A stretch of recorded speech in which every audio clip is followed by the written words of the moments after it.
So hey guys, welcome back to by tap tech. और आज की इस वीडियो में हम बात करने वाले हैं ई सिम के बारे में। ये ई सिम का कॉन्सेप्ट है क्या और इसके हमें क्या क्या फायदे देखने को मिलते हैं।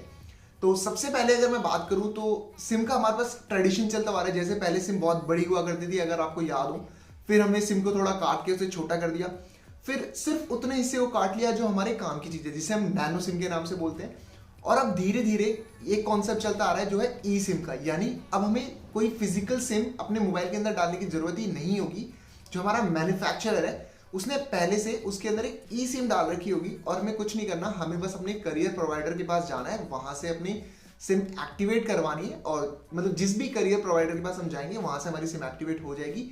जैसे इंडिया के अंदर हमारे चारों ही लोग ई सिम प्रोवाइड करवाते हैं, जैसे जियो, एयरटेल, वोडाफोन और आइडिया हो गया, ये सारे ही हमें ई सिम प्रोवाइड करवाते हैं। पर जो सबके प्रोसेस हैं, सबके प्रोसेस अलग अलग हैं। जैसे एयरटेल के लिए आपको सिर्फ एसएमएस करना होता है तो आप ई सिम एक्टिवेट करवा सकते हो, स्कैन वगैरह करके वहां पर ई सिम एक्टिवेट हो जाएगी। तो सबसे पहले बात करते हैं कि ई सिम का फायदा क्या है। देखो, ये चीज आपको भी पता है, मुझे भी पता है, मोबाइल में जो चीज सबसे ज्यादा इंपॉर्टेंट होती है वो होता है स्पेस। अब मैं यहाँ पर स्टोरेज की बात नहीं कर रहा हूँ, मैं यहाँ पर मोबाइल की फिजिकल स्पेस की बात कर रहा हूँ। जितनी भी मैन्युफैक्चरर्स हैं, यानी जितनी भी मोबाइल कंपनियां हैं, वो सब करना क्या चाहती हैं, वो सब करना चाहती हैं मोबाइल में ज़्यादा से ज़्यादा स्पेस को यूटिलाइज करना चाहती हैं कि कहीं पर भी अगर हमें थोड़ा सा भी स्पेस मिल रहा है हम वहाँ पर एक नई स्पेसिफिकेशन डाल सके ताकि वो पेपर पे आ जाए। तो हर कंपनी यही करना चाहती है, या फिर उसका बैटरी का साइज इंप्रूव करना चाहती है। सबको कुछ ना कहीं किसी तरीके से चाहिए। और इसका एक बहुत अच्छा अल्टरनेटिव है हमारे पास, वो है ई सिम।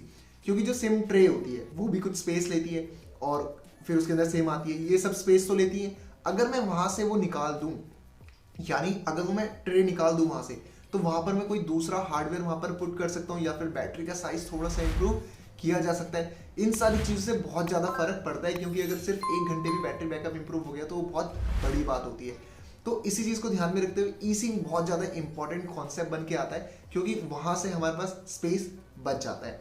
फिर उसके बाद जो अगला जो पॉइंट मेरे दिमाग में आएगा वो ये आया था कि अगर ई सिम मेरे पास है और सपोज करो मैंने ई सिम अपनी एक्टिवेट करवा रखी है, मैं ई सिम यूज करता हूँ और मेरा फोन हो जाता है चोरी, तो इससे क्या फायदा होगा। अब पहले क्या होता था, अगर मेरा फोन चोरी हो गया तो चोर सबसे पहले क्या करता है कि या लॉस हो गया तो जिस भी बंदे को मोबाइल है वो बंदा सबसे पहले सिम निकालता है और फेंक देता है ताकि वो ट्रेस ही ना कर पाए अपने फोन को।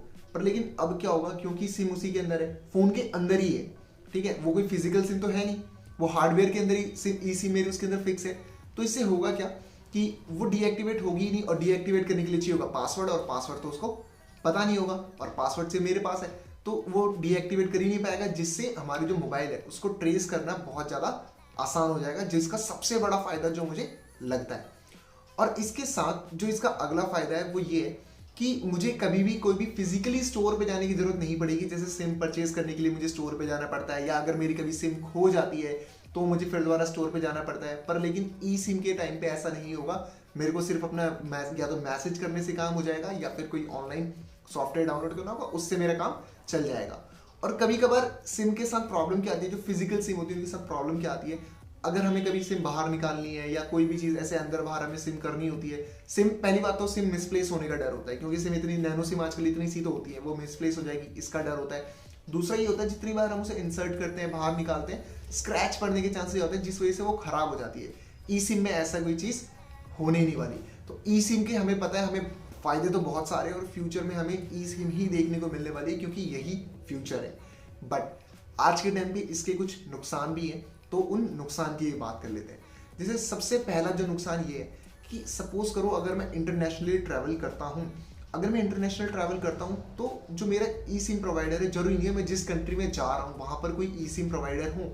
अगर मेरी कंट्री में सारे जो मेरे करियर प्रोवाइडर है वो ई सिम प्रोवाइड कर रहे हैं, और जिस कंट्री में मैं जा रहा हूँ वहाँ पर अगर कोई भी ई सिम प्रोवाइडर नहीं है, तो वहाँ पर मेरा फ़ोन किस काम का, क्योंकि मेरे पास तो ऑप्शन ही नहीं है वहाँ पर सिम डालने के लिए। पहला drawback.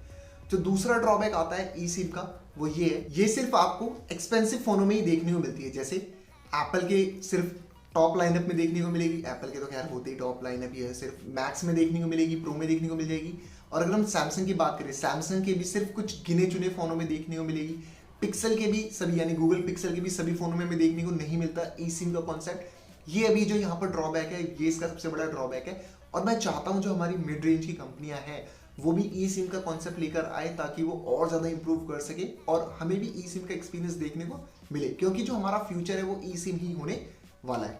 So that's it guys, ये थी आज की हमारी वीडियो। और अगर ये आपको हमारी वीडियो पसंद आई तो हिट दैट सब्सक्राइब बटन और बेल आइकन को भी दबा देना ताकि आपको हमारी वीडियो की सारी नोटिफिकेशन मिलती रहे।